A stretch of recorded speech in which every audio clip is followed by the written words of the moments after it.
Program Sekolah Terapung menjadi inisiatif terbaru oleh Kementerian Pendidikan KPM bagi memastikan murid orang asli di Tasik Banding dan Tasik Temenggor Grig, Perak tidak tercicir daripada pendidikan. Mengikuti sesi pembelajaran di atas rumah bot, program Rintis 2 bulan bermula 13 Oktober lalu itu membabitkan 47 murid berumur antara 6 hingga 16 tahun. Laporannya bersama Kumaran Rajamani.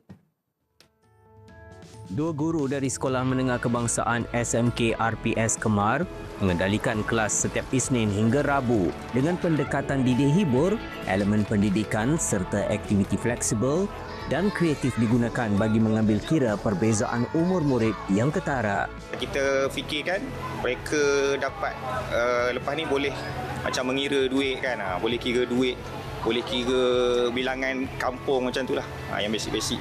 Maksudnya kaedah banyak memang kami gunakan kaedah yang menariklah perhatian, bukannya maksudnya macam duduk guna buku teks ke mengajar yang orang kata strict kan, bukan. Mengulas cabaran komunikasi, Syauqi berkata pada peringkat awal murid lebih selesa menggunakan bahasa suku kaum seperti Temiar dan Jahai. Seronok. Apa seronok? Seronok dengan kawan, sama-sama belajar lah macam tu. Seronoklah rumah dengan sekolah dekat. Ya, seronok. Sebelum ni pergi sekolah lagi? Ya. Kat mana? Manjung. Sebelum ini, faktor geografi menjadi antara cabaran utama dihadapi murid ke sekolah. Mereka terpaksa menaiki bot selama 20 minit sebelum meneruskan perjalanan darat. Kedudukan kampung yang dilihat rapat dengan sekolah terapung ini penting dalam memberikan rangsangan kepada para pelajar untuk hadir dan menimba ilmu di sekolah terapung ini.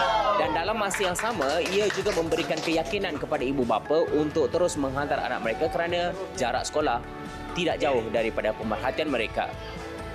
Susulan kemudahan disediakan termasuk menghantar murid dengan menaiki bot serta penyediaan sarapan dan makan tengah hari.